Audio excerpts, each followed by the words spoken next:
Hello, everyone, and welcome to the Ever Evolving Truth. And we have a special show today as Abigail and I are going to, under the, of course, banner of Teat, but also the larger banner of White Horse Media. We do all kinds of reviews of different things, and we got our fingers in a whole bunch of shit. So, White Horse reviews movies sometimes, and tonight we are going to review the film from 2016 starring Amy Adams and Jake Gyllenhaal, directed by Tom Ford, called Nocturnal Animals. And I think a good place to start, Abby, would be you. We were both aware of this movie for a very peculiar reason that had a lot to do with the opening scene. So I wanted you to talk about that to start off, but also you came to me and said that Nocturnal Animals seemed like the kind of film that you thought I would be into and that we could have good discussions about. So why don't you kind of give the audience a picture of your journey with this film and getting to this moment where we're actually doing a review of it. Let's talk about that. Right. So I'm sure people listening are wondering, why the hell are these guys reviewing a movie from like 5 years ago? Which is a fair question. I don't know about you, Greg, but I was not even aware this movie existed until I happened to stumble across this series of TikTok videos where people were prompted to record their reaction to the opening sequence in the movie. And in these videos, it didn't show what the actual sequence was. It was literally just to show people's reactions. And they were pretty extreme, to say the least. So The that piqued. reactions were extreme. Oh yeah, yeah. People looking on in shock and horror and, jaws dropping. And I was like, okay, what could possibly be going on in this movie that is this controversial? So it was on Netflix. So I went and I checked out the synopsis. And based on the synopsis, I was kind of like, okay, it sounds interesting. Um, and I put it on. Needless to say, and we can get into it as we start to actually talk about the film, the opening sequence is very interesting, to say It's the least. sort of a Rubenesque review, wouldn't you say? Yeah, yeah, that's a good way to put it. Um, uh, Graphic nudity and not the kind that you're used to seeing in film. So after reading the synopsis and then seeing the opening sequence, I was kind of like, all right, I'm like all in at this point. I need to know what's going on in this film. So I watched the whole thing, and one, I selfishly wanted you to watch it so I had somebody to talk to about it because this was the kind of movie that I absolutely love, where at the end of it, I am left I am left feeling very strong emotions and left thinking about like what was that movie trying to say? What was the point behind everything that happened? Uh and I had a lot of ideas about it, but it was like I wanted somebody to talk to about it. And on top of that, there were aspects of the movie that reminded me a lot of you and your book. So I thought that you would be interested in the themes in the story and the movie as a whole. Right. Uh, Now, just to sneak in here for a second, so I want to talk about the Rubenesque review at the beginning because I think it's a multi-layered uh, topic because Tom Ford has made his statements on it, what he was going for. I also have my own ideas about why that was included and why this was considered trendy art in this metropolitan art scene that Amy Adams' character, Susan Morrow, is a part of. And I also want to talk about the relationship, uh, uh, being in a relationship with a writer and what that can feel like for both parties. And I think Abby and I have a unique experience there that we can actually provide real world, real life um, feedback about. So, but before we get into those, so we want to talk about the Rubenesque review. We want to talk about life with writers. Those are two themes I definitely want to talk about. But overall, now that we're a couple minutes into this review, why don't you just lay out for the audience who has not seen Nocturnal Animals, which I highly recommend the film. The film is very good. I'm not going to say it's a four-star masterpiece or anything, but I would give it a solid three, maybe approaching 3.5. I was engaged the whole time. Tremendous acting, tremendous cinematography, very very dark, gritty cinematography at certain parts, and then there's very cold, polished, sort of almost a false plastic cinematography that goes over the emptiness of Amy Adams' life in this metropolitan, bourgeois art scene that she's in, that she has left her ex-writer husband for. But no, the film is definitely worth seeing for sure. It's very, very interesting. But for those who haven't seen it, Abby, why don't you break down just a high-level overview of what is Nocturnal Animals all about? So I'll just say there are spoilers ahead. So if you haven't seen the movie and you want to, turn us off, go watch it, and then come back and listen. But so this movie is one of those movies where it's a story within a story. So the story that's happening like in real life is this story about Amy Adams' character and her life in the present. And She then, is she is Susan Morrow, who's basically very wealthy. I heard Tom Ford say that he thinks that her and her power husband, her power broker husband, they're not just millionaires; they're probably in like approaching billionaire level. Like that's the level of wealth they live in. Like art gallery owner in Los Angeles. That's who Amy Adams plays in this. for sure, do you want to talk about it? No, no, no. I just have my. I'll be honest with you. I have my cast list right in front of me, so I'm just filling in little gaps about each character as we mention them. But no, I want you to do the synopsis. I'm not prepared to do that, so I'll let you go for a minute. Okay. So, yeah, so I feel like that was a scolding. Was that a scolding for well, my I'm not interruptions? I'm not going to be able to tell it very well if I keep getting All right, I'll shut up. interrupted. All right, you go ahead, wife. Do Okay. it. So the two main characters in the story are Amy Adams, who is a wealthy art director married to a wealthy businessman, and then Jake Gyllenhaal, who is a writer, a novelist.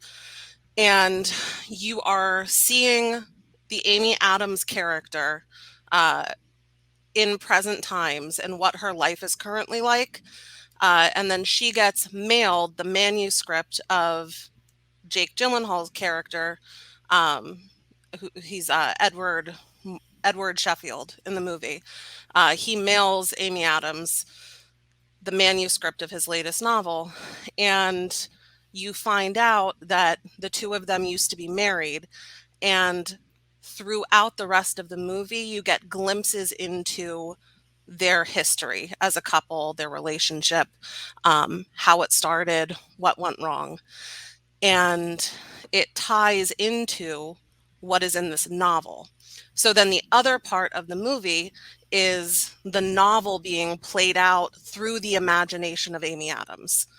Um, Which, by the and way, before you continue, that device, the novel being sort of displayed cinematically as part of the overall cinematic presentation, I thought that's been done in other movies where you see a representation of a fictional work and then combines with a real life narrative. I've never quite seen it done like this though. same.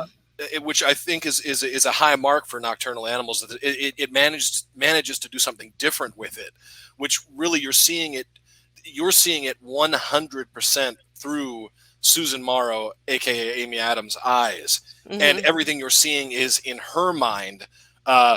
What's playing out in this novel when it gets to the novel section. So I've never quite seen it done that way before, and it makes you think twice when you see certain aspects of the cinematic expression of the novel, what Amy Adams herself, remember, is placing in there and what she's seeing. Adds a whole another layer, doesn't it? Exactly. So one of the things that I find so interesting about it is when I was reading your novel, Solving Cadence Moore, it happened with a couple different characters, but specifically with your main character, Charlie Marks.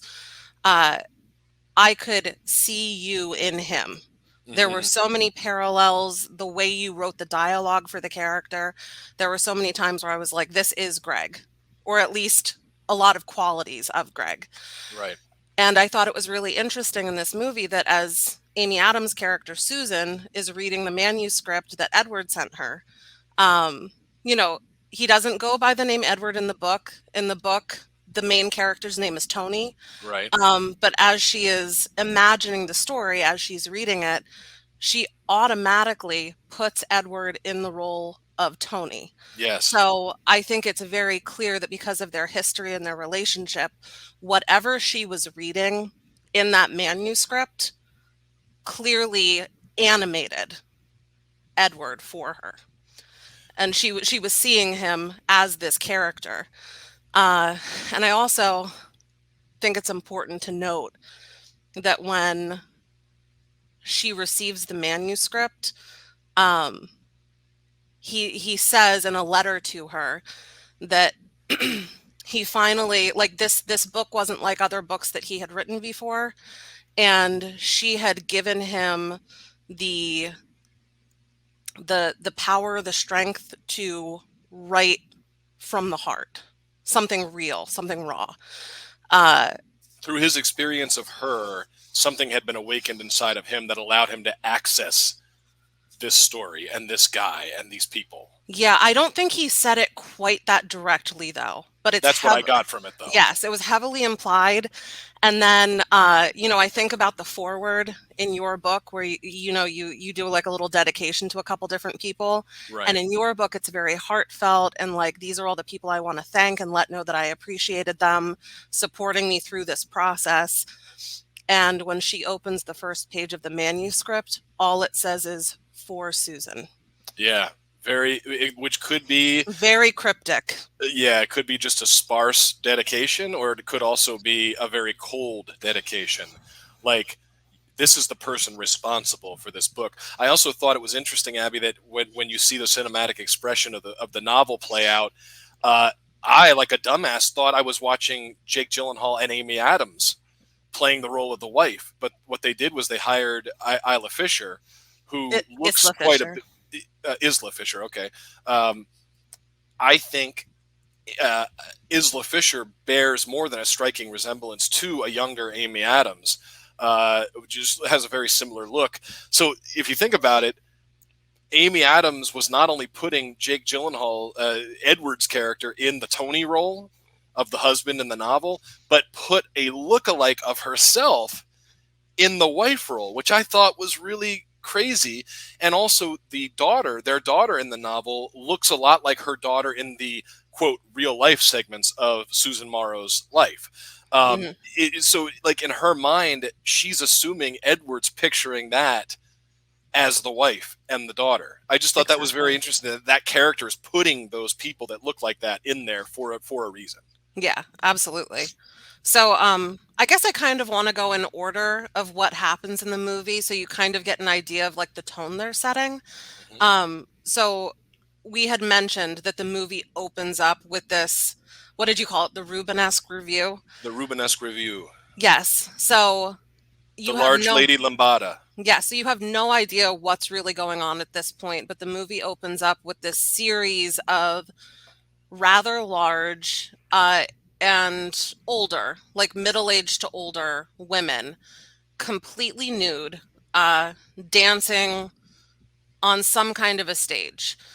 Some of them have like marching cadet hats on, some of them have sparklers and like the boots with the tassels, but other than that, they are completely nude. Um, and this sequence goes on for a while. And then as the movie begins, you realize that this is some kind of art exhibit. And you find out that it's an art exhibit that Amy Adams has put on, or her Right. character Susan has put Right. So on. Susan's sort of milling around this large museum type room that has these Mhm. stages on which the ladies are dancing, but it also then has like white slabs, almost like I got like a cold medical vibe, like just a pure white slab in which they're Mhm. laying face down. And I found out from listening to a Tom Ford interview that that was supposed to be sculptures, but they couldn't afford sculptures. So those were the real actresses lying there on the table, face down, nude, but in the movie it was supposed to be sculptures of the women that were then going to be available for sale. So I thought that was interesting too. Interesting. Okay. Okay. Um, Which so, means real quick, I'm sorry, but then as soon as I say one thing, more thoughts pop in. What he said was these people, since we're talking about, we might as well get this part out of the way. These large ladies are the epitome of freedom. Okay, everything that our culture says and tells you is beautiful or acceptable to be free and nude and uninhibited, these ladies in their presentation are experiencing this, are showing that, are expressing that. Uh, and all Amy Adams can do with that kind of freedom is sell it. Mm-hmm. She can't experience it because she is trapped within the confines of her own construction. She has constructed her life in such a way to fit the expectations of her parents, to fit her own inherent expectations about what her life should be. And this freedom that's being expressed by these women just doing something crazy as far as the standards of our culture, uh, she must have felt something in that, but at the same time, all she can do is be a wheeler and dealer of it. She can't actually experience it. I thought that was pretty deep. Mm-hmm. Yeah, that's interesting. I didn't look at it that way, but I also didn't have a clear-cut idea of what I thought it meant. Right. But that makes a lot of sense. So after the art show, she goes home, and as you had commented on before, every single scene that the Sharon character, sorry, not Sharon, the Susan character is in, is very cold and polished. And it looks very like upscale and sophisticated, but there's like, yeah, there's nothing warm or inviting about it. It's all cold tones, blue tones, gray tones. Everything is like smooth and sterile. So it's like it looks expensive, it looks luxurious, but it also looks void of any kind of soul. It's like the picture of everything you should want in life, but no welcome mat, Yes. no slightly open door saying come in. It's cold, it's unfriendly, it's unwelcoming. And I've even heard Amy Adams and Tom Ford comment on her makeup, the character of Susan's Hmm. makeup being her armor. This is the mask and the armor that she puts on uh, to, sort of, I don't know if she's protecting her inner unhappiness by projecting this power image of this beautiful woman doing this amazing art in this amazing scene.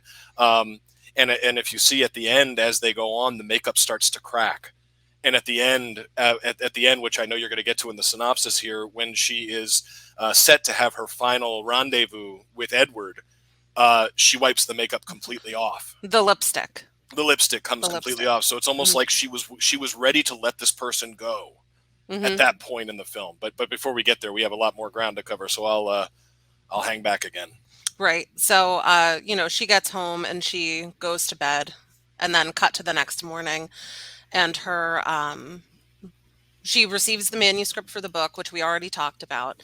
And then it cuts to a scene where she's in the kitchen, and you get the first glimpse into what her current marriage is like. So her husband is very tall, very attractive, clearly very wealthy. And you would think like all the things you could possibly want in a partner. Um, but there A is, hideously named character too, Hutton oh, Morrow. it's one of those horrible rich people names. Hutton When Morrow, played by an equally badly named Army Hammer. That's the name of the actor that plays him, Army Hammer. Like, I don't know which is worse, Hutton Morrow or Army Hammer. there's another scene where she's having dinner with her mom at the restaurant, and Hmm. she references her mom trying to persuade her to marry some guy named Bass, which I personally think is worse than Hutton. At least Hutton Wow, sounds like it could be a real name. Bass, Jesus Christ. But yeah, so you see the coldness between the two of them. She questions him as to why he didn't show up to her art show. And he just said, I didn't have time. And she's like, it would have taken you 15 minutes and it would have meant so much to me. Um, and then she suggests that they get away and go to the beach for the weekend because clearly their marriage is not what it should be. And she knows it. And it's, one of those attempts to rekindle something, work on it. And he's already dressed to fly off to New York and work over the weekend. Uh, and the thing that is so interesting about her character and the marriage in general is the coldness. Like you can tell there is deep unhappiness, but there is like no emotion. You can see the Do they even disappointment. touch? I don't even know if they touch in the movie, I don't besides the remember seeing flashbacks. Yeah, I don't remember seeing them touch a single time. Not in the present day scenes. I think they No. touch in flashback scenes, but yeah, it's so cold, and Hutton Morrow isn't even trying to hide the fact that he's clearly having, if not an affair, multiple affairs. Yeah, and you see later on, she calls him to check on him because he should have arrived in New York City, and she never got a call from him. So he picks up and they're talking, and she can only hear his end on the other line. And she can hear him get into the elevator. She can hear him say what floor they're going to. And as they're continuing to talk, and then she can hear the elevator attendant say the floor number that he had given, but he says, "Floor 31, madam." So right then, she knows that he's there with another woman, and you can see on her face the pain and the betrayal, and you can just see like anguish. And she doesn't say anything for a couple really tense seconds. And he's like, "Did you hear me?" And there's like a little pause, and she's like, "Yes, yes, I heard you." And that is the only reaction. And it is just like, And it's almost like that coldness from Hutton, the poor excuse for a husband, drives her. It's the proverbial driven into the arms of another situation. mm-hmm, But in this movie, she's driven into the arms of Edward via Edward's book. yes, So it's almost like she completely engages with Edward as this sort of betrayal is taking place in her own life. She's being driven back into the arms of Edward. Only the arms of Edward aren't really there anymore. It's just Edward's novel. That's the entire world that she can experience Edward in going forward. Um, and she dives completely into the book at that point. It starts to become an obsession, almost, wouldn't you say? yeah, yeah, absolutely. She's even seeing visions of it during her workday, where like one of the bimbos that she's working with, who's just talking about like vapid bullshit, is showing her a nanny cam, and all of a sudden she's seeing one of the characters, one of the bad guys from the novels, like pop into the view on the nanny cam. Yes, And it startles her so much she drops the phone and breaks the screen of her coworker. So it's like even when she was working and going through the paces of her life, this novel was in her head. She was totally engaged. And I sort of thought that was a good metaphor for like the proverbial being driven in the arms of another, but in this case it was driven into the world of the novel of the this person now that you have rekindled feelings for. yeah. Yeah, and like as I loved seeing it would like the movie would flash back and forth between showing what she is envisioning while reading the book and then flashing back to her having these really strong emotional reactions to what she's reading, um, gasps, sobbing. Uh, it was so clear that you find out what happens in their relationship, but it is so clear that she completely understands what he is saying in what he has written in this book, and that she has caused the pain that inspired the story. Mm-hmm. Now, so that's the life that Amy Adams is living as we find her character and as we walk with her for a little while.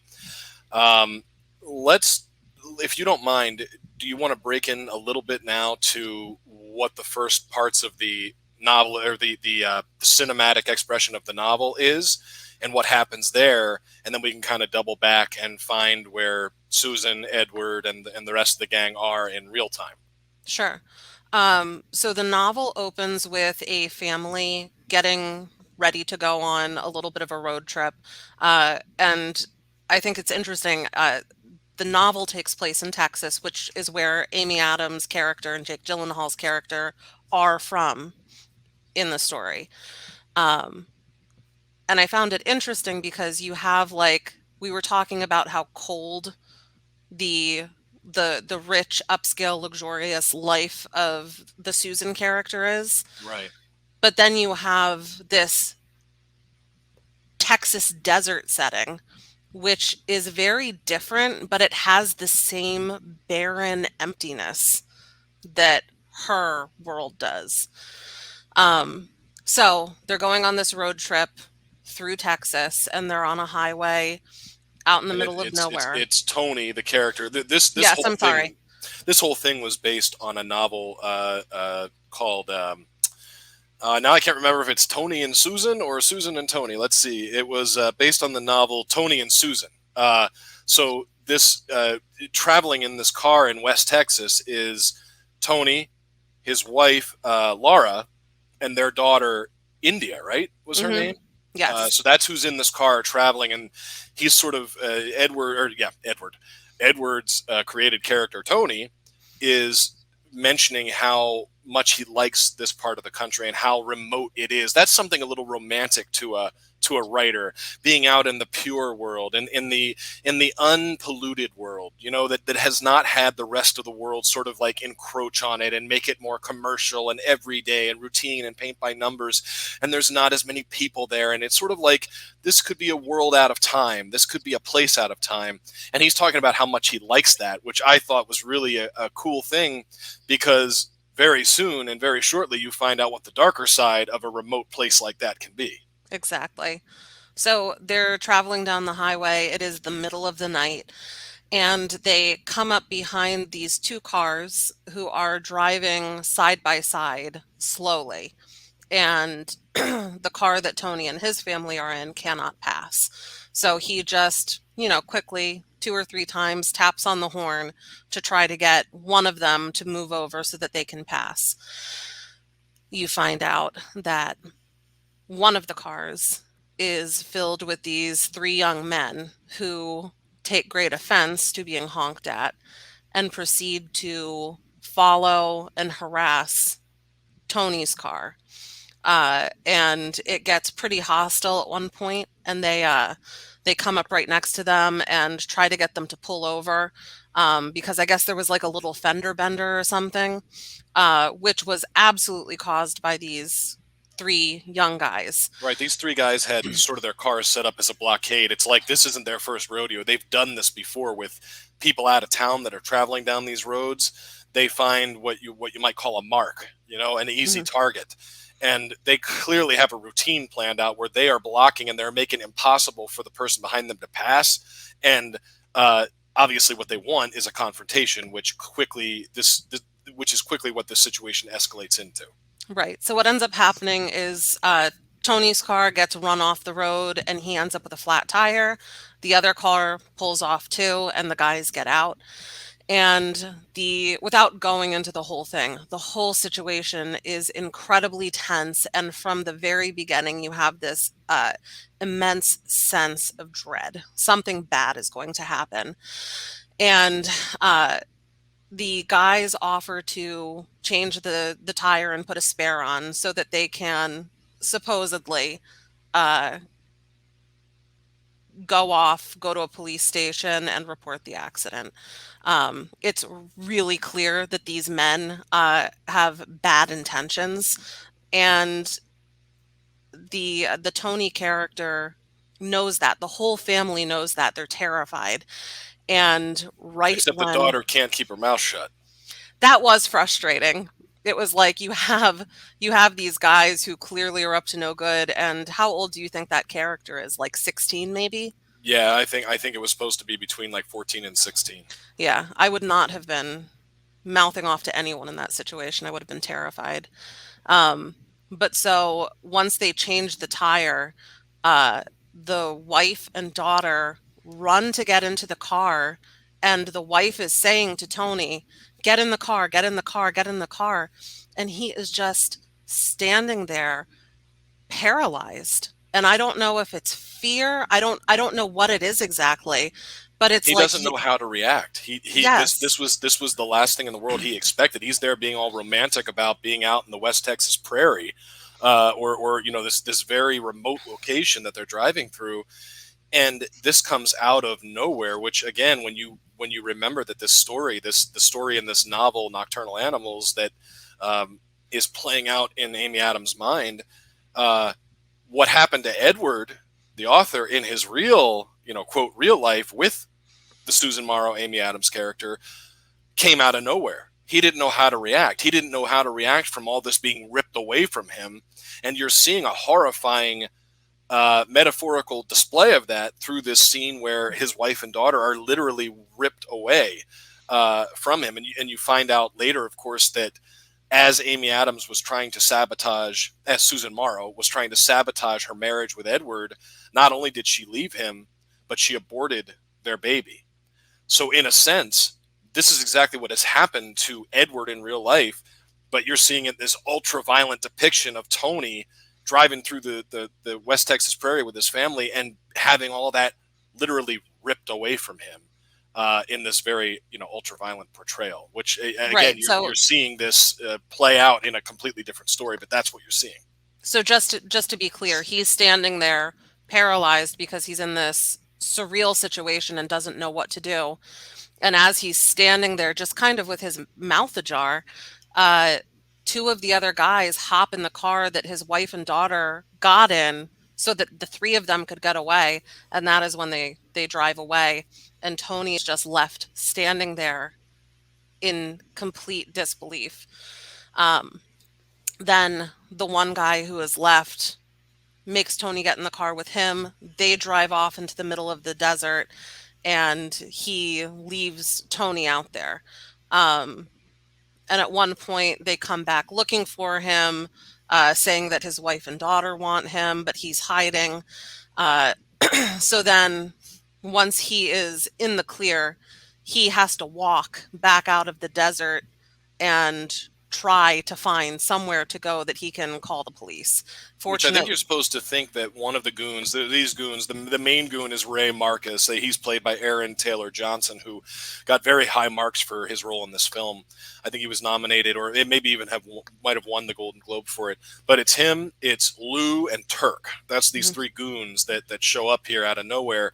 And I think that Lou was supposed to drive the Tony character out to a remote enough place in the desert and was supposed to kill him, but he ends up leaving him there. And then when they go back to find him, they can't find him. Now they have a loose end, essentially. yes, yeah. So Tony is able to get out of the desert, calls the cops, reports what happened, and then we get introduced to this cop character played by oh, what's the actor's name? I'm drawing a blank right now. Michael Shannon. Michael Shannon. I love yeah, him. Michael Shannon is a dynamic actor. Projects a hell of a lot of darkness in his roles, a lot of intensity, and he does come off like a guy that, in the wrong circumstances, might slit your throat if you look at him the wrong way. And he plays this detective, Bobby Andes, Yeah. who is a rough character to say the least. Yeah, definitely a rough character. And as you find out, he is a loose cannon too. So Because he doesn't really give a fuck anymore, because you also find out he has been given a death sentence essentially because he has terminal lung cancer. yes. So he comes in and he starts working on the case, and pretty quickly they retrace Tony's footsteps back to where he had been left in the desert, and they find the bodies of his wife and daughter. And after the autopsy, uh, Andes lets Tony know that they were both raped and murdered, and he has, God, just such a heart-wrenching reaction to that. Just like the worst. He already knew that they had been murdered, but when he says, and they were both also raped, just like the devastation you can see is really heart-wrenching. I thought it was also interesting that the wife, Tony's wife, was Bobby is saying that it looks like she was struck with a blunt instrument, and her skull was fractured. And then he very coldly says, and your little girl, she had it worse. She was suffocated to death after being raped, which I thought was interesting because in real life, that daughter never even became a person. She was aborted as a fetus. And I Well, wondered if that was the reason why the methods of their demise were different. I never looked at it as the wife being Susan and the daughter being the aborted child. You didn't. I looked at them as the relationship, the marriage, Okay. a representation of that. But I mean, that's an interesting take. I just didn't look at it that way. Yeah. Um, but anyway, so the rest of the story in the novel is Tony working with Bobby Andes to hunt these guys down. And at first, they are working within the letter of the law, but then you find out that they were able to track two of the guys down and arrest them. But Well, yeah. Well, because Turk gets killed in a robbery gone bad, and then it's Lou who's picked up, immediately identified by Tony when he's brought into the lineup, and then Bobby starts putting the screws to Lou, trying to get him to turn over on Ray. Ray is the main guy. And almost, I think, a year has gone by in the novel from the time of the incident to the time that they're trying to get these guys. And it turns out that there's a loophole in the law, and that forces on the force are trying to edge Bobby out and trying to sort of sabotage him, because for various reasons it doesn't really matter, but he is paranoid, thinking that he's trying to be edged out, and they're basically fucking him on this deal, and they're not going to prosecute with a lack of evidence. So what you're left with is Ray, this main bad guy, is going to go free. yes. So at this point, obviously Tony is upset about this, which he has every right to be. But because of the politics in the police department, Bobby Andes is upset too. And he's like, I've seen too many of these psychopaths walk free because of some technicality or, cronyism. And he's like, I have terminal lung cancer. I don't know how much longer I have to live. They're trying to get rid of me anyway. I have literally nothing left to lose. And he basically says to Tony, do you want to partake in a little vigilantism with me and come along and hunt these guys down and give them some street justice, which Tony is on board with. Like, So immediately on board with. yeah, like very enthusiastically. And I have to say, I think if I was in that situation, I would be too. Which is funny about that is that how quickly he agrees. He's clearly not as prepared as he's trying to say he is. Yeah. So they end up finding Ray first, and they go back to it's is it no, it's not the trailer that he killed the wife and daughter in. No, they find him at It's like his own place, which no, is like this. they find him at a bar, but they take him back to maybe his place. I thought they found him at his place because isn't he on the damn toilet, like out, like where the front porch should be? There's a toilet No, there. that's when they initially arrested him. Okay. I'm thinking at a different time. Go ahead. Yeah. So they find Ray first and take him back to, I think, his trailer. And then very shortly after that, there's like a street cop who comes in and has Lou with him. So they're confronting these two guys. And I think it's important to say too that in the questioning that has happened up to this point, neither one of them has admitted to or acknowledged that they were involved in the rape and murder of his wife and daughter at all. Right. So initially they're confronting them, trying to get some kind of reaction, trying to get some kind of confession. Tony desperately wants closure. He wants to know what happened to his wife and daughter. And Bobby Andes, because he has terminal lung cancer, he starts having a coughing fit at one point, and he kind of disappears for a second and leaves Tony in charge of keeping these two guys in line. So Tony's standing there pointing a gun at them, and they can just tell that he's going to choke again, like he Well, yeah, did. this isn't their first rodeo with him either. Like their only experience with him is that he's a coward. Right. And they can see it again. And you can see it on his face. It's the same face he made when he was just paralyzed watching them drive away with his wife and daughter. Right. So they both go and make a break for it. And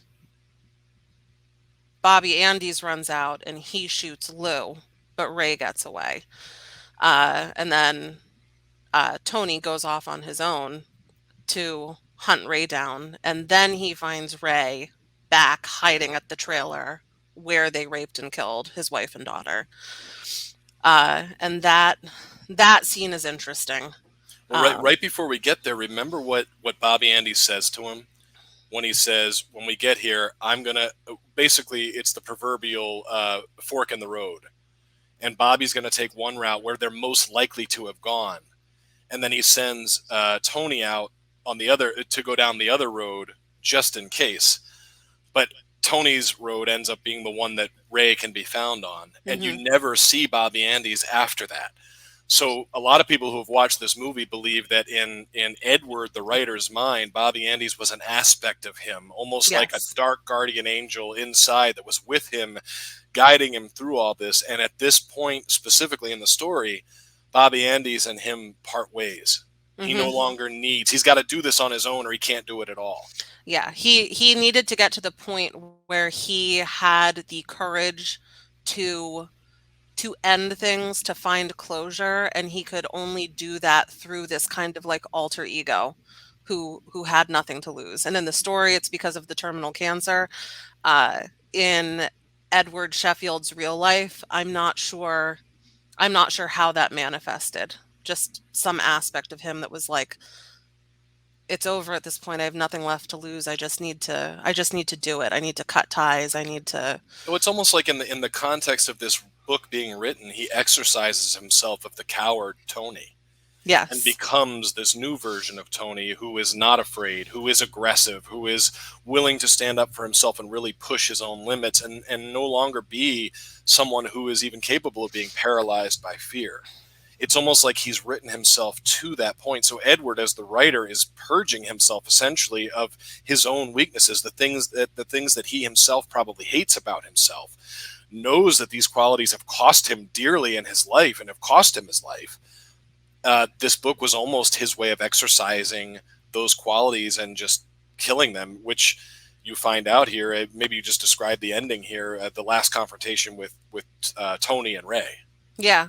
So, as I said, Tony finds Ray at the trailer, and there is a confrontation. Ray is just, he is so slimy and disgusting and cocky. And at this point, he's confident that Tony's still not going to do anything and he's going to get out of the situation.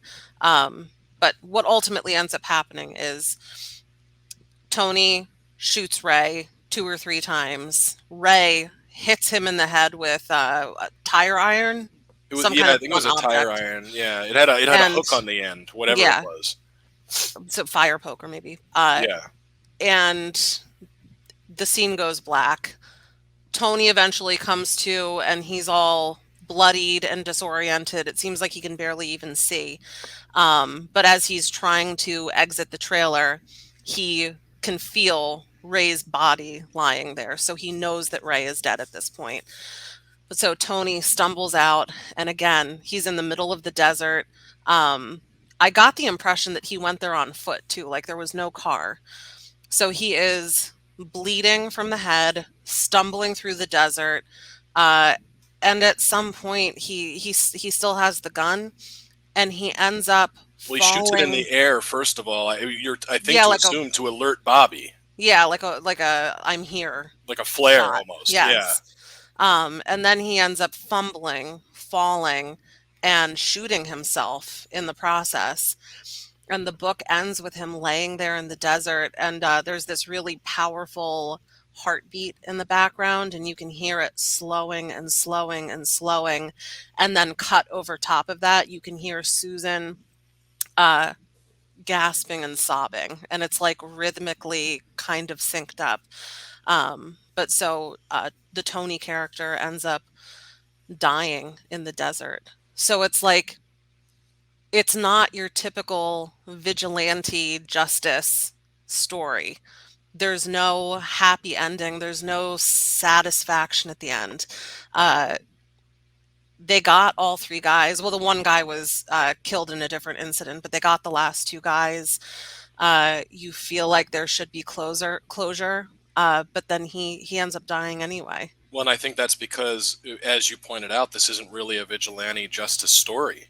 It's wearing the dressings of a vigilante justice story, but what it really is a story about Edward confronting the pain in his life, potentially caused by his own weakness, Mhm. and purging himself of that through this character of Tony, who, even in the end, when the two are reconciled and the weakness is evaporated, and in a moment of strength, he he can do what he needed to do, which was kill Ray. A moment later, he's fumbling and bumbling and accidentally shoots himself. So it, like, from Edward's perspective, he was almost murdering a part of himself which he wanted to be free of. That's what I got out of it. Mhm. Yeah. Um, so I want to get into some of the symbolism and parallels between the main story and the novel story, but I Okay. think we should probably take a break. All right, let's do it. We'll be right back after this, folks. And don't you go anywhere. It's getting deep and it's getting real interesting. Welcome back to the Ever Evolving Truth as Whitehorse reviews Nocturnal Animals. And Abigail and I have been talking for about the last 45 minutes here about Nocturnal Animals and the impressions that film and the novel within the film have made on us. We're going to button up the actual story itself now by talking a little bit about the relationship in the movie between Susan, Amy Adams' character, and Edward Sheffield, Jake Gyllenhaal's character. And let's talk a little bit about the first time we meet them when they are young. Amy Adams' character is attending a graduate program. Edward has gotten a grant to attend Columbia to basically further his writing career, and we meet them in a very cute, romantic sort of. It's like a meet cute, the Yeah. typical meet cute in a movie. Let's pick it up there, Abby. What do we see there, and where does it go from there?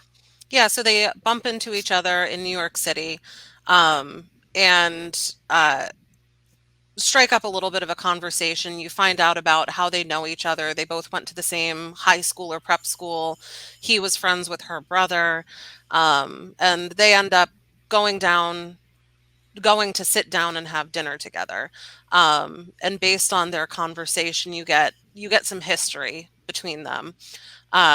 One of the things that I thought was really interesting was he talks about how wonderful her mother was when his father passed away, and that he always thought that she was so kind and supportive. Um, and then you end up fast forwarding to a conversation that Susan's character is having with her mother. Not, Played in bitchy greatness by Laura Linney. What a fantastic actress Laura Linney is, in my opinion. yeah, I love her. There were so many great performances in this movie, and her part was so small. She was only in that one scene, but man, She made it count. she left an impression. I thought it was so interesting to hear him talk about how he felt about the way her mother treated him after his father died. And then when you hear the mother talking about it, uh, she was like, I knew right then that there was weakness in him Uh huh. based on how he handled his father dying. She viewed him as almost like this stray pup, this Yeah. lost stray pup, Yeah, so it was not like a she was being kind and she was being supportive, but then like behind that facade was judgment. yes. Uh and in that scene with her mother too, uh she kind of scoffs at Susan as like, we all turn into our mothers eventually. And Because Susan's trying to defend her relationship with Edward at that point, and why it's not going to end badly, and why she's not going to be disappointed, and why she's not going to resent him after a while. And it turns out that her bitch mother, and you got to imagine Susan has grown up with this ingrained in her mind and being pushed as what should be her mindset, that she needs to find a strong, successful, aggressive man so she can take her rightful place as one of the elites, which is clearly how Laura Linney views herself and her husband. Uh, and Amy Adams, at this point, when you're seeing this flashback, doesn't ever want that to happen, doesn't think that she'll ever want that. And that ends up being exactly what she wants. exactly. So yeah, you have Susan and Edward having this dinner. Um, and clearly there's a connection there. They end up going home together. And then flash forward, there's this dinner with her mother where she's making it very clear that she and Edward are serious and they're talking about getting married.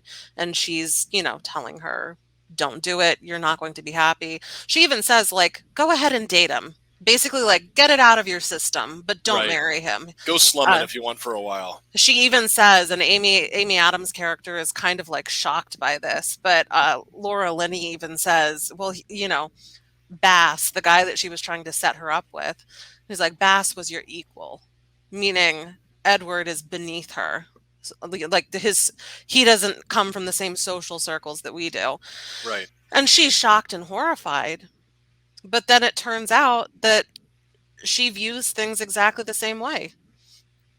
Um, Which is an interesting comment from the filmmaker Tom Ford on, because he also adapted his own script from the novel Tony and Susan, or Susan and Tony. I keep mixing it up in my mind, but that's what the comment I think is that your opinions, your feelings about the world are not really yours necessarily. It's your tradition. It's what you've been. It's what you've been conditioned to be. And in spite of these whims inside of Susan Morrow, inside of the Amy Adams character, in spite of these whims that she has, these romantic notions she has about a relationship with Edward, that other shit, that elitist shit, that there are the superiors and there are the inferiors. There's the you know there's the somebodies and then there's the nobodies. That has been ingrained in her so long, it has become the way that she views the world, in spite of any romantic notions that she has.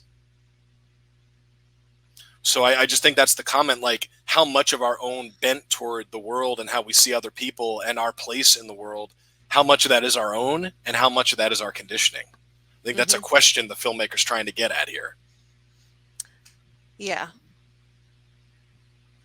So then, Abby, what was your take on the scene, the flashback scene where Edward and Susan, who are now clearly in a relationship, and I believe you're supposed to think that they're married at this point. They had a what sounds like a brief marriage, a couple of years from graduate school, maybe right outside of graduate school. Edward's working in a bookstore, and he's trying to write his novels, and Amy Adams is already more successful than him. And he's kind of relying on her income to support his journey toward his writing goals.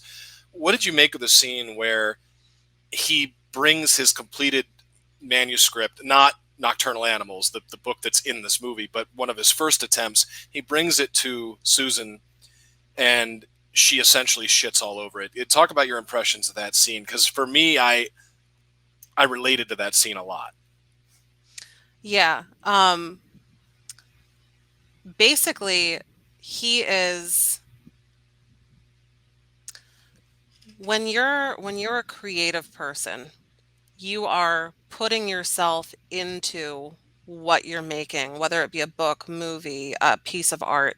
But it's deeply personal and emotional. So he has written this book and he is looking for feedback from Susan, his wife, somebody who, it's the person you most want to be excited about what you're doing, what you're creating. You want them to be the most supportive person in your life. And she isn't out and out nasty about it, but she's She doesn't say anything good though. she doesn't say anything good, and it's almost like disappointment. Mm-hmm. She says like, "Oh, I think you should write less about you."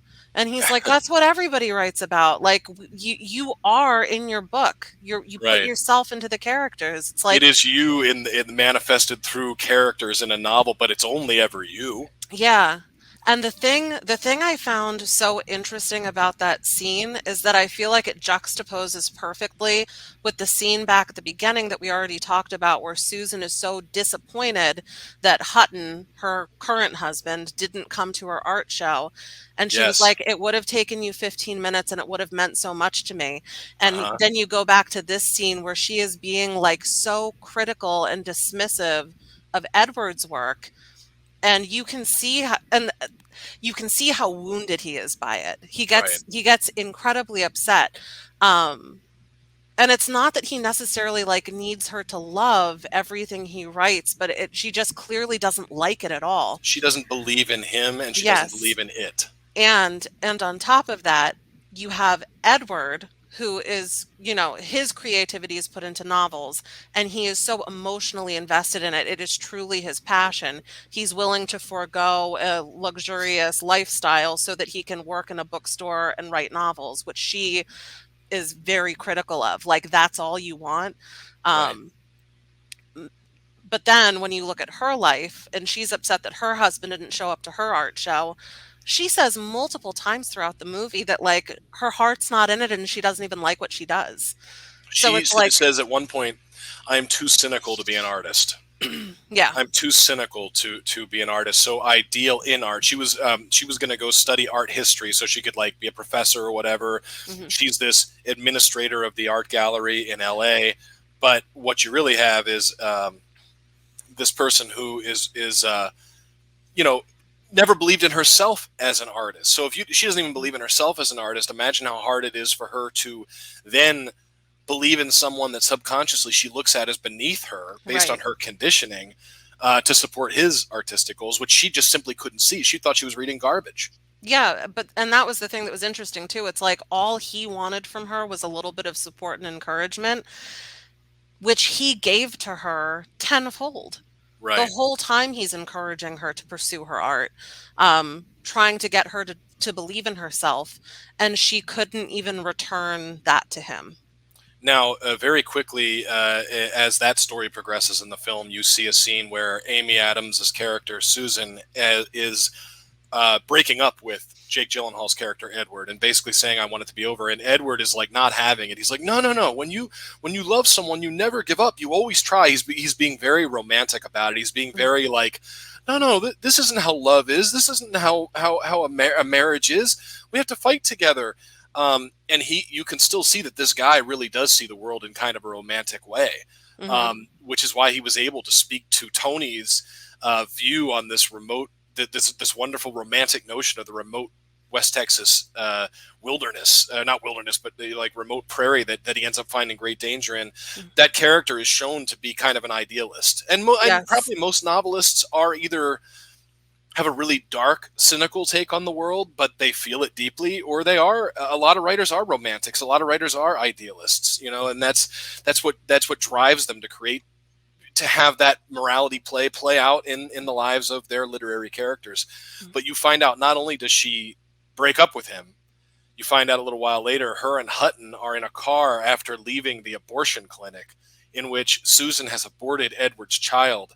And Susan and Hutton are embracing in the car because she's like, "I'll never be able to face Edward after what I've done to him." But basically, she made sure that this was going to be over one way or the other, and Mhm. she was going to do something to make sure that Edward could never accept her back.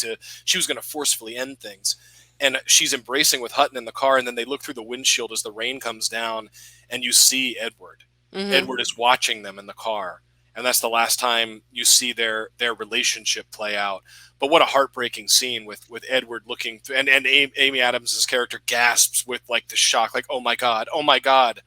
Like she wasn't expecting that he was seeing all this. Yeah. And that's really the last you see until you fast forward about 20 years, and this is the time that she is mailed this manuscript by Edward, and Edward's telling her, "I want to meet you. I'm going to be in, was it LA or New York? I forget where he was going to be in the area." I think they were in LA Yeah, so he was based going to on the be in, scenery. yeah, yeah. So I think he was going to be there, and he was basically inviting her to meet up and catch up after so much time.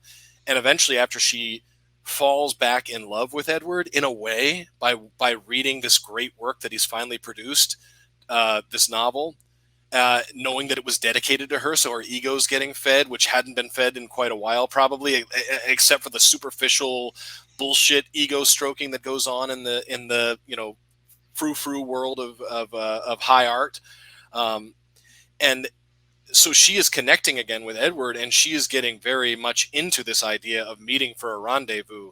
And as she's getting ready to go, she's making herself up. She's got all her makeup on, and then you see right before she leaves, she wipes off the lipstick. It's like her armor. She's ready to take it off, and she's ready to re-engage But with Edward. Right. barely, barely. All she does is wipe the lipstick off. So the process is it's almost like she's opening the door to letting her better self out, Yes. and but she's seeing the path to do that through Edward. and Mhm. then let's talk about what happens at this attempted rendezvous. Yeah, I absolutely love the way they ended the movie. She goes to this really upscale restaurant, she's all dolled up, and she's sitting there, and you can tell very eagerly waiting for Edward to show up. And at one point, she's sitting at the table, and you can just see her profile. And from behind her, you can hear the maitre d' say, right this way, sir. And you hear the footsteps approaching, and you see this little smile come across her face. And then it turns out it was like the table adjacent to her.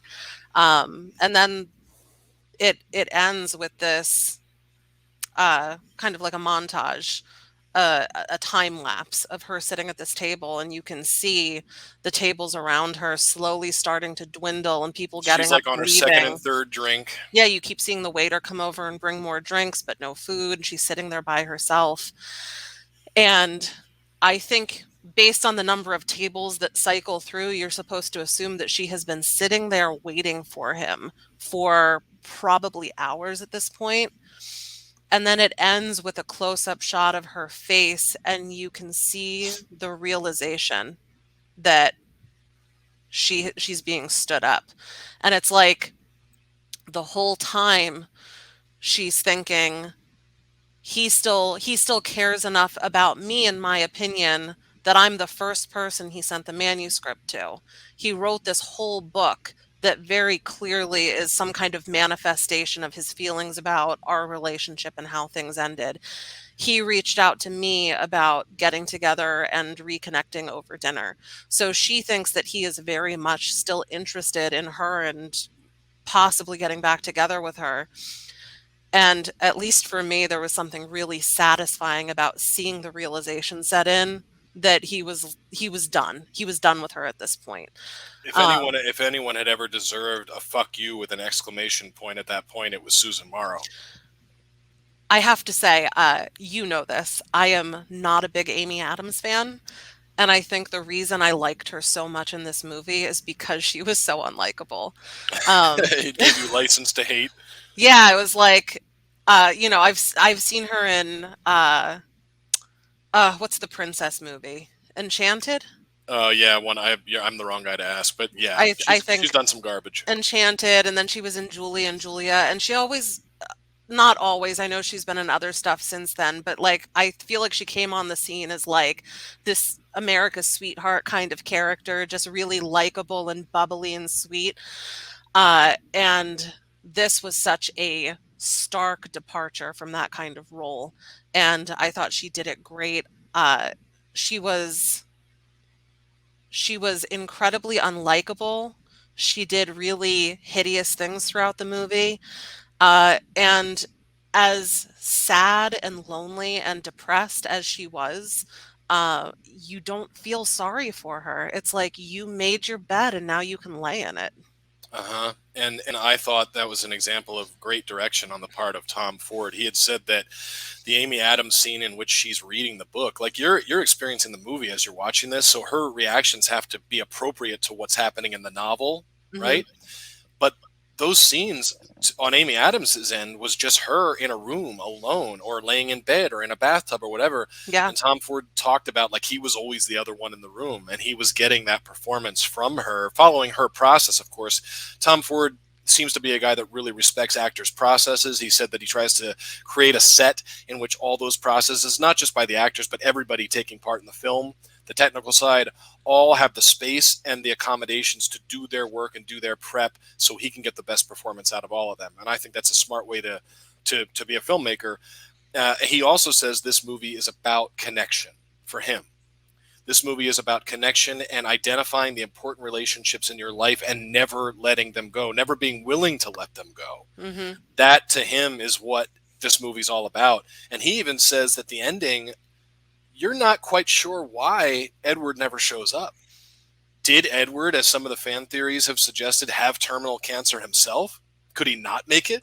Was he Hmm. afraid to face Amy Adams and he just couldn't do it? Was there so much hate and rage left over that he thought he could do it? Because he agrees to meet her over text. So, yes. So there's a line, I believe it's when right after that meet cute we were talking about in New York City, where they're sitting down to dinner afterwards, Yeah. and Susan asks him, "Why are you so driven to write?" And he says, "I guess it's a way of keeping things alive. You know, saving things that will eventually die. And then if I write it down, it lasts forever." So I think that he wrote this book because he desperately needed closure. He needed things to end, and this was the way that he could have control over that situation. But in getting the closure, he's also immortalizing their relationship. Interesting. Um, but then I don't think I don't think he was planning to stand Susan up. You don't. I don't. I think he gave her the manuscript because he needed her to read it. I think there is still a part of him that cared about her opinion, and maybe not in a like respect your opinion, but kind of like a, all the books that you shit on early in our relationship and were so unsupportive of, like, read this one and let it sink in and you tell me what you think then. Um, but I think even up until they were going to meet for dinner, I think he didn't know whether he did want to see her or not. I mean, clearly, this relationship was still so heavily on his mind that he wrote an entire novel inspired by it. So she clearly, even though she didn't hold a good, positive place in his life, she still held a huge part in his life. And See, it was like, do I want to go see her? Or was this novel the closure I was looking for? And I feel like he decided, like, that's not a can of worms I'm going to open again. see, I read it differently. I read it as this book was a revenge book. It was a revenge book in the sense that Susan had ruined his life and had stripped away everything without his consent, had ripped away everything that he knew was his life, and had made him feel less than as a creator, as an author. And he knew when he wrote Nocturnal Animals that he had created something that would have been up to anyone's standards. It was a great work in his mind. And when he sent it to her, I think part of the reason was he wanted, by dedicating it to her, it was the ultimate fuck you. It was like, this is what you did to me. Hmm. And wondering if she was going to be able to feel that. And then after she reads the novel and she gives him some kind of feedback, they're still planning on going somewhere. And then at the same time, the place that she sets up for them to meet is like this posh upscale place. It's Hmm. not some romantic setting. It's not an old coffee shop where they met on the New York streets. Not that they were in New York, but like a place like that. And at the end, I almost read it as, look, this is what you created. And through this book, I'm telling you what you created, and I am stronger than that now. And the person you created wouldn't be caught dead meeting you after everything that you've done. That's Right. how I read it. But that's what's great about the ending is it is open ended in that way. You can interpret it in different ways. The thing that I thought was really interesting, not that I would ever do anything like the Susan character did, but if I did something like that to someone and they wrote an entire novel about me and what I did and the pain it caused them, and I read that, I wouldn't have the balls to sit down and have dinner with them. Like, that's the part that I feel like I don't fully understand what was going through her head as she was reading it, because clearly she found the story to be incredibly emotional and disturbing and devastating. Uh, and she even said that, like, when she's talking about her marriage with him, she said, I left him in the most brutal way. So, like, she knows what she did, she knows the pain she caused, and then if she didn't understand the extent of the pain that she caused, I feel like it was made really clear in the novel. So I'm kind of like, how can you think that you're going to sit down and have a dinner where you, like, rekindle things with this man who you destroyed? And Hmm. how can you have the balls to show your face and think that he, like, wants to see you in a Right. positive way? It's almost like she took the dedication seriously. Like he still is saying, you allowed me, by toughening me up, you allowed me to create a great work. Hmm. That's almost like what she believes he's saying back to her, even though she knows that it's about her. I think that's pretty clear watching the movie. She knows it's about her. So uh, let's, in the last 5 or so minutes that we have here, I wanted to get to a couple of other quick things. Obviously, some very nice performances in this. We talked about Laura Linney's almost cameo, the power of that. I thought Amy Adams was great in this. Very hard part to play because most of her stuff has to be acted with her face alone. There's not Hmm. enough dialogue to convey what she's feeling. She has to do so much of that acting facially alone. So she must be very good at projecting that kind of inward emotion and letting it come through on screen, because I believe it did. Jake Gyllenhaal was quite good. It wasn't a scenery chewing role for him, but he was quite good and quite believable in it. Michael Shannon almost has to try hard not to be a scenery chewer because he's got such a striking quality about him in so many different ways. I thought he was very likable as this detective he's on his last go around and he's ready to help Tony right a wrong that he knew wouldn't be righted the quote right way. Um, what other any other the main villain, Aaron Taylor Johnson as Ray Marcus. I thought he was very good. The character of Ray is very interesting in that I thought that toilet scene was very telling. It's like he's literally shitting on convention. He's shitting on the rules of life. And if Hmm. somebody in his mind offends him, like that bitch daughter talking back to him when they were terrorizing them on the road, that was enough reason and justification for for him to rape and murder her. Hmm. The fact that the wife resisted was enough motivation and enough justification for him to rape and murder her. And then you see him when they meet him at his place. He's literally got a toilet in the front where the front porch should be, and he's taking a shit right out there in public. This is a guy who literally and figuratively shits on convention and the rules of life. So I thought Aaron Taylor Johnson did a very good job getting that kind of debauchery across. Yeah, Um, and it was he clearly was like a psychopath, but even more so than that, just like totally rogue. Like mhm. you didn't know what he was going to do, and I feel like that was the brilliance of the opening scene in the novel where there's this confrontation between um Tony's family and these three guys. Uh it's horribly tense and uncomfortable, but the whole time you're like, I know something bad is going to happen, but like, is it? Or what is it? What's going to happen? And he did such a good job of playing this like, yeah, like rogue, loose cannon, just lunatic. But still very hateable. You want to see him get it in the end, Oh, for he's sure. repulsive, repulsive. So those were some standout performances. Anything else on the performances you had, Abby? No, I already talked about Laura Linney. I thought she was excellent. Did you like Amy Adams in this? Aside from wanting to making it easier to hate her, did you think her acting was good in this? I thought she was fantastic. Okay, And I good. thought Jake Gyllenhaal was fantastic too. Yeah, it just wasn't a beat you over the head spectacular role that he could, that you could do a lot of overacting and scenery chewing with. It was more of an understated role because he's got playing a coward is not an easy thing to do. You've got to externalize facially and in your mannerisms and speech. You have to externalize a lot of inward insecurity and fear. That's not an easy role to play. Um, Now, the other thing I wanted to get to real quick, the last thing I'd like to end on is the idea of living with a writer and why the fate of Edward in this might not be a unique occurrence for writers who are in a relationship. I'd like to end on that, but before that, this scene, the Rubenesque Review. Hmm. I already gave you Tom Ford's explanation about this is an example, an expression of people living completely outside the rules of society and the conventions of culture and being totally free. Now, I buy his explanation. I don't necessarily buy that that's the only reason this was done. Yeah. I think it has become a hot button topic, which we could do a whole show on in and of itself, and we should at some point.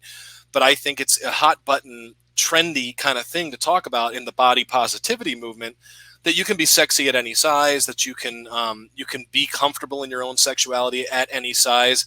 But there are so many people that seem to fear this or feel very uncomfortable with it, or almost like, hey, just because you feel good about it doesn't mean I want to look at it, kind of thing. And I think that they chose to use this to get a certain amount of attention through controversy of having this be the way that this movie opens. What are your thoughts on that? And what are your thoughts on people's aversion to seeing overweight people uninhibited? Um, I think I think there's definitely something to that. Um, I mean, there obviously is. The only reason I even knew this movie existed was because there was a trend going around on social media of people reacting to the opening scene. And I have to say, I feel like most people, it was like incredibly immature to be just like so shocked that there were these, you know, slightly older, not conventionally attractive, overweight women dancing around naked. There's plenty of nudity in cinema, in TV. Uh, you know, y- I feel like every HBO show has fully nude male and female actors, Right. and we don't bat an eye at that. But you Hmm. have these unconventionally attractive women, or I should say, unattractive women, um, just completely flaunting it, like no shame whatsoever. And that's where that freedom comes in, that Exactly. complete lack of inhibition. So we both seem to agree that it was done for a purpose outside of that, even though I still say what he defended it as or what he explained it as is valid. I think there was more to it. Why though do you think in our culture that is still something that provokes such a response from the other side? You know, you get the people who are like, well, it's not healthy, you shouldn't promote this as being good because these people probably have cardiovascular disease and they're going to have, you know, type 10 diabetes if they don't stop the, you know, like I'm exaggerating, of course, but like, uh, do you think it comes from that, or do you think we really are scared of the notion of someone who does not succeed and check off all the boxes of cultural beauty at all? In fact, you don't check off maybe any of them, yet you dare to flaunt it. What is it that it's almost like it pisses people off? Do you agree with that? You can speak to that. I would like to speak to what I think it says about the movie and the characters. Um, I think that when you look at the art opening, and then there's another scene later on where you can see more of like their friends and associates within their circle, and they are all thin and beautiful and rich and beautifully dressed. Uh, so I really got the impression that the art show was like trying trying to be provocative so that they could be like, "Oh, so brave to have these, unattractive women up here shamelessly flaunting what they have." And it was just that typical like elitist patting ourselves on the back for While being so using these women. while using the women. It's like they don't represent you in any way, but you're using them to talk about how like brave and avant-garde you are, Right. which I found to be uh, kind of repulsive. Yeah. But I feel like that whole scene you were supposed to feel like was repulsive. Yeah. Not But sorry, not the art show scene. I'm talking about the elitist art critic circle that yes, Susan is the involved in. repulsiveness of the sheer unabashed nerve that they have to do what they're doing and then claim that it's this. Yeah. And it's no small thing that Tom Ford does come from the fashion world. That you know Hmm. he was heavily involved in Gucci. He's a very well known figure in the fashion world. So all that artifice, all of that hoity-toity, you know, have your head up your own asshole, sort of like elitist bullshit. He even if he doesn't subscribe to it himself, he clearly knows that world. So yeah, I think there's plenty of things you could say are that you can interpret that as, and also I'm not even sure if he is explaining the whole purpose, because I think in a way that's what he does in this movie by claiming it is bravery and it's freedom and it's the exact opposite of what Amy Adams' character is, but at the same time used for provocative means. Hmm. Which is exactly what the comment on the repulsiveness of the art world might, you know, basically saying they're doing the same thing. But I'm not going to quite let you off. I think it does piss people off that women are willing to do this. Overweight women who do not check off the boxes of beauty culture. It pisses people off. And I want you to comment on whether you think that's true and why you think it is. I think I think it is true. And I think that the truth is different for men and women. I think that men get angry with it because and I'm not going to talk about all men. I'm making a generalization right now. But I think in general, men feel like women are here primarily to like be in relationships with them. So for a woman who you find unattractive, and in this case, it's someone older, it's someone heavier, but it wouldn't even have to be that. It could just be someone who is not conventionally attractive. For them to flaunt what they have with confidence, it's kind of like, how dare you assume that that's what I want to see? Like, I don't find you attractive. I don't want to see you in that capacity. Um, because I'm only looking at you as like a prospective mate or partner. And if you're putting yourself out there in a sexual way and I am not attracted to it, I'm going to have a negative visceral reaction. And then on the flip side with women, I think a lot of women are deeply insecure. I don't think it really has anything to do with how attractive or unattractive they are. Um, but I think there is a resentment when you see someone, especially someone who you deem less attractive than you, being confident enough to flaunt themselves. And this was a very extreme example where they were completely nude and on display for this crowd of people.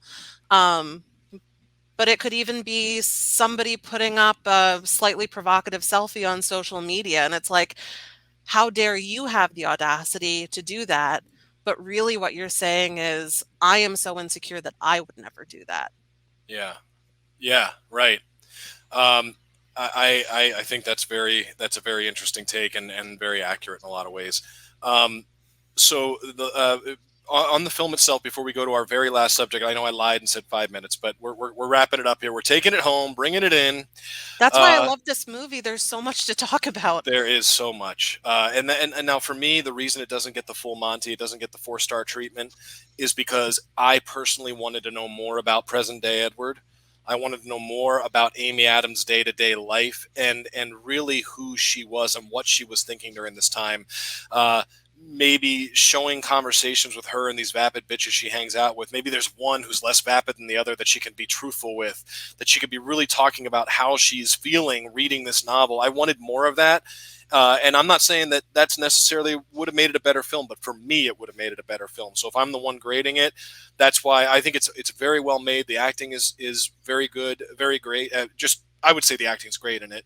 I think the writing's quite impressive. I think Tom Ford, for a sophomore director, does a very masterful job of bringing it all together. The cinematography is very intriguing and striking. And the writing is very, very good. I just wanted to see more from those two characters. What do you rate it out of 4 stars?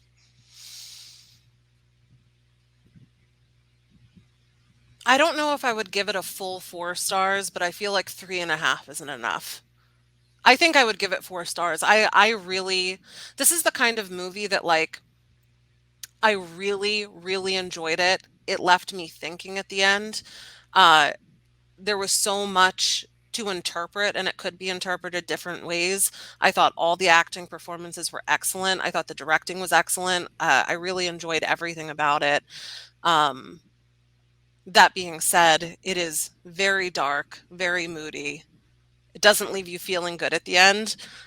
So I don't know that I would watch it again, or if I did, I'd have to give it some time to breathe before But I wanted to clearly, sit down and watch it again. clearly, you didn't feel that the things I felt were still missing. They weren't missing for you necessarily. You thought that what we got This was enough. this reminds me of our disagreement about Once Upon a Time in Hollywood and your That's a whole criticism. show on its own, by the way, that we're going to maybe do Yeah, a we're not. review of in the future. We can't get We into won't. that now, but go ahead. We won't get into it now. But you, this is the second time now that you have had an idea about how a movie should go or should have gone, and you were disappointed because it didn't live up to the expectations you had going into it. I had no expectations going into this one. I had no expectations going into Once Upon a Time in Hollywood, and I took it literally just for what it was. And I really, really enjoyed both of them. Uh, yeah, yeah. All right. Fair enough. I want to end this with a very brief discussion on living with writers. I sympathize with the character of Edward in this because I myself am a writer. I know what kind of time, energy, and the battles against your own self loathing that you have to wage in order to complete a novel and put it out there for people to consume. Um, I also know that there ain't no money in it unless you reach a certain level. There's not any money in being a writer. You're doing it for passion, buddy. You're not doing it for much more than that in most cases. Um, so I feel for him, but I also recognized the frustration in Amy Adams's character, being that he was content with working at a bookstore, probably making minimum wage or not far above that, and letting her work whatever job she was working that was like keeping the lights on, while he was just going to keep, in her mind, putting out mediocre work. Like, she didn't even think he was a real writer. Like, it wasn't possible for him to make it because he wasn't even good enough to make it, or she couldn't see it. um, so I kind of found that, and I wonder, had Edward had a successful career on top of all this, like the whole time you and me have been together, I've worked a corporate job in addition to all the artistic pursuits with Whitehorse and other artistic pursuits. So you've never had to worry about me not keeping the lights on for us, or holding up my end and keeping the lights on for us. But I think I could relate to why Amy Adams was getting the shits of Edward being okay with this for long periods of time. And I think a lot of writers make this mistake. They think, because I am a writer and because that's what speaks the most to me and that's how I identify myself, that I can do that as a living, and only that as a living, and I'm somehow justified in it. Yet he had a kid on the way, he had a wife and a household to keep up, and he didn't seem to be very driven to basically supercharge that end of it and have a money making stream come in for that purpose. What were your thoughts on that now, because you have had the experience of living with a writer, so you know the fragile egos involved, you know the need for constant feedback, you know that your words can cut, so you have to be careful with your words, even though you're telling the truth, as you do tell the truth, and sometimes the truth can be hard to hear. I just wanted your take, as someone who does live with a writer, have married a writer. What part of this relationship here specifically spoke to you, and what did it say? Well, I mean, a couple different things. One, I understand the things that you're saying about uh, the Susan character possibly being frustrated. But that is 100% what she signed up for when she got together with him and married him. And she was talking about how much she loved how romantic he was. And she did describe him as driven, but it was driven to be a writer, driven to be an author. Um, and she was like, he is driven. He's just not driven in the same way that you are, talking to her mother. Right. Um, and she convinced herself that that romantic aspect of him was the most important thing, and that she didn't need all the things she had, growing up. Which, just quick side note, she says that multiple times to her husband, Hutton. Uh, they allude to the fact that his business is losing money and they're having to sell some things to keep up with their lifestyle. You And see, like she's the crates of artwork that are having to that be they're sold. selling. Yeah, and she says multiple times, like, "No, you need this. I don't need any of this. We can sell this." And again, it's like she has the bravery to say it when she has it. Yeah.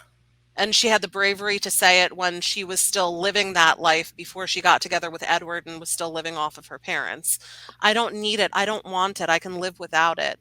It's not important to me. But as soon as she didn't have it, how long did she last before it was like, you know, she's blaming Edward that he's not enough. He's not doing enough. And it's like, this is what you said you wanted. You said you didn't need all those other things, but it turned out she really did.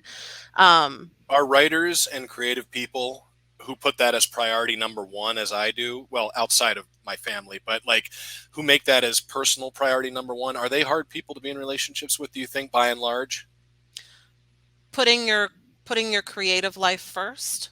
people that put their creative life first, that consider themselves a writer number one, or a painter number one, or a filmmaker number one, and whatever else they do in life as a distant number two. Are they hard people by and large, do you think, to have successful relationships with? Just an opinion I'm looking for. Well, I am not a writer, but I'm also a creative type. So I can tell you from my own experience and from conversations I've had with you, uh, when you are creative and you are putting very personal stuff out there for other people to hopefully consume, you are constantly filled with self-doubt. So you need to have a partner who is going to be real and honest with you, but also incredibly supportive and encouraging, because sometimes you don't have the strength and confidence and motivation to do it completely yourself. And Edward 100% did not have that in Susan. Right. Well, what a fascinating movie. Nocturnal Animals, directed by Tom Ford, starring Amy Adams and Jake Gyllenhaal. Go out of your way to see this one, folks. It is obviously, we've talked for an hour and a half about it now without much effort. I know we could talk a lot longer. Um, but I think we've covered the meat and potatoes of the matter. Anything else you have on the film, Abby, before we say goodbye? Um, no, I don't think so. I think I said everything I wanted to. All right. Well, then this has been the Ever Evolving Truth, and I've got to do Jeff's portion. He was not able to join us for this review tonight, as he is highly engaged in other matters, in Whitehorse and otherwise. So I will say you are all entitled to your own opinions. You're not entitled to your own facts. And fuck you, bougie, elite, art world fucks.